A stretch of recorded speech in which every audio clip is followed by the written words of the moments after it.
नमस्कार दोस्तों, कैसे हैं आप। मैं अंशुल शर्मा स्वागत करता हूं आपका आपके अपने चैनल ब्रेनिक एजुकेशन केमिस्ट्री में, जिसमें आज हम स्टार्ट करने वाले हैं वर्क एजुकेशन, गांधी जी की नई तालीम एंड कम्युनिटी एंगेजमेंट। हिंदी में बोलते हैं इसको कार्य शिक्षा, गांधी जी की नई तालीम एंड सामुदायिक सहभागिता। दोस्तों, ये एक नया सब्जेक्ट जो है ऐड हुआ था, है ना। एक छोटा सा सब्जेक्ट है, बहुत इंटरेस्टिंग है, ज़्यादा कुछ है नहीं इसमें, तो ईजिली आप इसको कवर कर सकते हैं। ठीक है दोस्तों, तो इसमें आज हम पढ़ेंगे कार्य क्या होता है, वो कार्य और शिक्षा में संबंध कैसे होता है। ठीक है, उसके महत्व क्या है और उसकी आवश्यकताएं क्या है। ठीक है दोस्तों, तो अगर आपको वीडियो अच्छी लगती है तो प्लीज़ चैनल को सब्सक्राइब कर दें, वीडियो को लाइक कर दें और शेयर कर दें। क्लियर दोस्तों, ज़्यादा समय न लेते हुए शुरुआत करते हैं कार्य और। सबसे पहले समझते हैं कार्य क्या है। साइंस के स्टूडेंट को कार्य कैसे समझ में आता है, वो बोलते हैं कि अगर हिंदी मीडियम के कि लगाए गए बल की दिशा में अगर विस्थापन हो जाए तो उसको कार्य कहते हैं। इंग्लिश मीडियम वाले क्या बोलते हैं कि displacement in the direction of the force. ठीक है, किसी वस्तु पर अगर हम बल लगा रहे हैं किसी ऑब्जेक्ट पे और वो डिस्प्लेस हो जाए, विस्थापित हो जाए, अपनी जगह से दूसरी जगह चली जाए, ठीक है, सो हम क्या बोलते हैं कि भाई कार्य हो गया। ये तो हुई साइंस की डेफिनेशन। यहाँ पर कार्य को हम कैसे समझेंगे कि कार्य को हम समझेंगे एक ऐसी क्रिया जो किसी उद्देश्य प्राप्ति के लिए की जाए। कोई उद्देश्य है हमारा, उसकी प्राप्ति के लिए जो भी हम क्रिया करेंगे उसको हम कार्य बोलेंगे। ठीक है, यहाँ पे एक वर्ड आता है क्रिया जनकत्वम कार्यम। क्रिया जनकत्वम कार्यम, तो इसका मतलब यह है कि क्रिया से उत्पन्न होने वाला जो कर्म है, क्रिया ने जिस कर्म को उत्पन्न किया है जो हमें दिखाई दे रहा है वही कार्य है। ठीक है, क्लियर गाइस। ऑक्सफोर्ड डिक्शनरी के अनुसार, ऑक्सफोर्ड डिक्शनरी क्या बोलती है कि शिक्षा के साथ साथ शारीरिक व मानसिक परिश्रम को इस प्रकार जोड़ने की प्रक्रिया जिससे व्यक्ति समाज या समुदाय के लिए किसी उपयोगी वस्तु का सृजन हो सके, व्यक्ति के लिए, समाज के लिए, समुदाय के लिए किसी वस्तु का सृजन हो सके, ठीक है, कार्य कहलाता है। गांधी जी ने डेफिनेशन नहीं दी, लेकिन उन्होंने बताया, अपना व्यू रखा इसके बारे में कि अभी तक जो ज्ञान दिया है बच्चों को वो सारा पुस्तकीय ज्ञान है। ठीक है, प्रयोगात्मक ज्ञान हमें, व्यवहारिक ज्ञान, सामाजिक ज्ञान वो अभी नहीं मिला है, वो कार्य करने से ही होगा। मनुस्मृति, मनुस्मृति में क्या कि कार्य करने वाले सदा ही निर्मल होते हैं। यह किसने बोला था, मनुस्मृति में ये सेंटेंस मिलेगा आपको। रविंद्रनाथ टैगोर जी ने कहा था, यदि हम बालकों का विकास करना चाहते हैं तो नई शिक्षा योजना में हस्तशिल्प को विशेष महत्व दिया जाए। है ना, हस्तशिल्प मतलब कोई ऐसे कार्य जिनको करने से बच्चे स्वरोजगार उत्पन्न कर सकें, दूसरों को रोजगार दे सकें और बेरोजगारी की समस्या को खत्म कर सकें और जीविकोपार्जन के लिए उनको कुछ आ जाए। कहने का मतलब ये है ना। हस्तशिल्प मतलब कि मुझे कुछ करना आता हो, जैसे कि लोहार है ना, वो क्या करता है, लोहे से चीज़ें बनाता है ना, तो वो हस्तशिल्प उसको आता है, सुनार है, लोहार है, या और जो भी है, कुछ भी आप कह सकते हैं, लकड़ी वाले जो भी बनाते हैं, है कि नहीं, इस टाइप की चीज़ें, है ना। उस वक्त जो था वो कताई बुनाई पे ज़्यादा विशेष महत्व दिया गया था। अब हम समझते हैं शिक्षा में कार्य की क्या आवश्यकता है। शिक्षा पे मैं वीडियो बना ही चुका हूँ, है ना, वो फर्स्ट ईयर में आप का एक टॉपिक है, शिक्षा क्या है। अच्छा जी, तो शिक्षा में कार्य की आवश्यकता क्या है वो देख लेते हैं। पहला है, किताबों को पढ़ने से तथ्यों का ज्ञान होता है ना। भाई हमने किताब पढ़ लिया, सिर्फ तथ्यों का ज्ञान हो गया हमें। और कर्म को करने से उन तथ्यों को, एक तो ऐसे देख लो, सिर्फ कर्म, कर्म करने से हमें अनुभव होता है, किसी भी कार्य को करने से हमें उसका अभ्यास होता है, अनुभव होता है, उससे हम सीखते हैं। दूसरा, अगर हम किताब, ये जो मैंने अभी बोला कि किताबों को पढ़ने से तथ्यों का ज्ञान होता है, और कार्य करने से हम उनको सत्यापित कर सकते हैं। कैसे, जैसे कि आपने थ्योरी पढ़ी और लैब में जाके क्या कर लिया, एक्सपेरिमेंट कर लिया। ठीक है, तो वो भी तो एक कार्य हुआ। सेकंड पॉइंट है, सामाजिक कार्य करने से छात्रों में सामाजिकता का विकास होता है ना। सामाजिक कार्य करेंगे तो सामाजिकता का विकास होगा।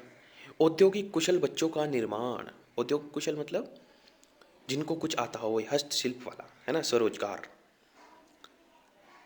या फिर अगर वो कहीं जॉब के लिए भी जा रहे हैं, सपोज करो मैंने अभी एग्जांपल दिया था, एक छोटा सा एग्जांपल जो हमारे परिवेश में ही रहता है, लोहार का दिया था। तो लोहार के पास मान लिया उसको ज़्यादा काम है, उसके पास उसको आदमी रखने की ज़रूरत हुई, ठीक है। तो कोई ऐसा आदमी वो चाहेगा जिसको ये काम आता हो, ठीक है। सो ऐसी शिक्षा कि छात्रों को हम जीविकोपार्जन के लिए तैयार कर सकें, उनको हस्तशिल्प की जानकारी दे सकें, ठीक है। तो औद्योगिक कुशल बच्चों का निर्माण कर सके जो उद्योगों में भी काम कर सकें। नौकरी न मिलने पर स्वरोजगार भी कर सकता है और दूसरों को नौकरी दे भी सकता है, ठीक है ना। अच्छा, बेरोजगारी खत्म होगी, ठीक है। आवश्यकता क्या है कि हम बेरोजगारी को खत्म करना है, ठीक है। तो बेरोजगारी खत्म करने के लिए हमें कार्य और शिक्षा को एक साथ जोड़ने की आवश्यकता है। कार्य करने के लिए स्व अनुशासन की भावना का विकास। जब कोई कार्य करेगा, उसमें संलग्न होगा, तो वो स्वयं ही खुद से ही अनुशासित भी रहेगा, नहीं रहेगा तो कार्य नहीं कर पाएगा, ठीक है। तो अगर हमें आवश्यकता है कि हाँ स्व अनुशासन की भावना का विकास हो, तो कार्य को शिक्षा से जोड़ना पड़ेगा, ठीक है। उत्तम शारीरिक व मानसिक विकास की आवश्यकता है, ठीक है। सामूहिक भावना के विकास करने की आवश्यकता है। जब छात्र समूह में कार्य करेगा तो उसमें सामूहिक भावना, सहभागिता उम, की भावना उसमें आएगी, ठीक है। सहनशीलता, सहयोग की भावना का विकास करने की समाज में आवश्यकता, ठीक है। तो ये आवश्यकताएं हैं। कार्य और पाठ्यक्रम एक ही सिक्के के दो पहलू हैं, ठीक है। तो ये है कार्य की आवश्यकता है। क्या आवश्यकता है कार्य की शिक्षा में, ठीक है, कि कार्य को अगर शिक्षा से जोड़ दें तो हमें क्या क्या मिलने वाला है। Clear guys? So I hope आपको क्लियर हो रहा होगा।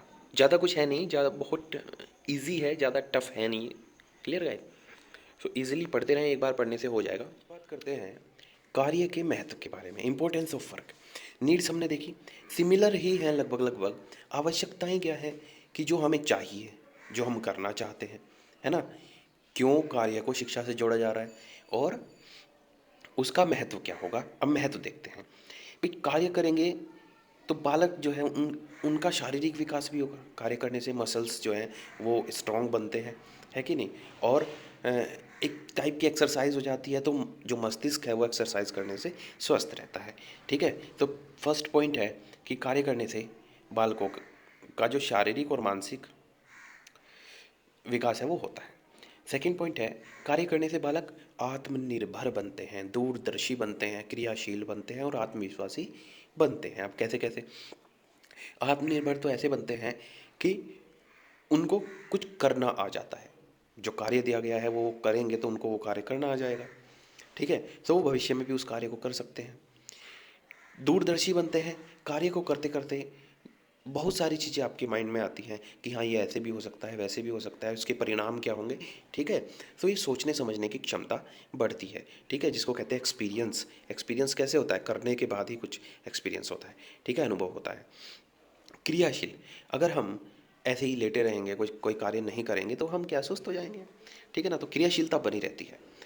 आत्मविश्वासी, जब हमें लगता है कि हमने कुछ सीख लिया है कि नहीं, तो हमें एक आत्मविश्वास आ जाता है। जैसे टीचर कभी क्लास में पूछता था कि बोलता था पहले दिन कि नेक्स्ट डे मैं ये लेसन जो है आपसे, या ये क्वेश्चन है इनके आंसर्स मैं आपसे सुनूंगा, याद करके आना, ठीक है ना। सो वो चीज़ याद करो, इमेजिन करो कि जिस दिन आपको याद नहीं होता था तो आपका जो आत्मविश्वास है, कॉन्फिडेंस है, वो ज़ीरो लेवल पे था होता था, ठीक है। लेकिन जिस दिन आपको सारे आंसर्स आते थे उस दिन का कॉन्फिडेंस अलग ही है। तो जब हमें कोई कार्य करना आता है तो कॉन्फिडेंस लेवल में इंप्रूवमेंट होता है।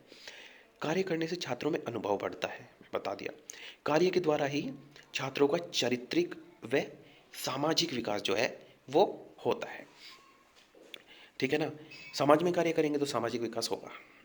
कार्य करने से बालकों में उत्तरदायित्व की भावना जागृत होती है, ठीक है, रिस्पॉन्सिबिलिटी वो लेने लगते हैं। हस्त कार्य के प्रति स्वस्थ दृष्टिकोण का विकास होता है, ठीक है, क्योंकि उनको वो कार्य आ जाते हैं, ठीक है ना। कार्य श्रमजीवी व बुद्धिजीवी के बीच मध्यस्थता स्थापित करता है। श्रमजीवी वो जो अ, श्रम करके, परिश्रम करके जीविका चलाता है, ठीक है। और या यूँ समझ लो, ये परिश्रम करने वाला जीव और सिर्फ पढ़ने वाला, ठीक है, बुद्धिजीवी, इन दोनों के बीच में क्या मध्यस्थता मतलब संबंध स्थापित करता है। कार्य करने से विभिन्न कौशलों का अर्जन होता है। एक्सपीरियंस हो जाता है करने वाले को। नई पीढ़ी को जागरूक एवं प्रगतिशील बनाते हैं। ठीक है, स्व शिक्षा एवं स्वयं करके सीखने की प्रक्रिया में सहायक, लर्निंग बाय डूइंग यहाँ पे हो रहा है। Clear guys? तो ये थे कुछ मैथ जो मैंने आपको बताए। सो आज की वीडियो काफ़ी लेंदी हो गई है गाइस, यहीं पे इसको फिनिश करते हैं। आपको भी परेशानी होगी कि अरे ये आधे आधे घंटे की वीडियो बनाते हैं। Clear guys? सो आज की वीडियो यहीं पे फिनिश करते हैं, मिलते हैं नेक्स्ट वीडियो में कुछ नए पॉइंट्स के साथ।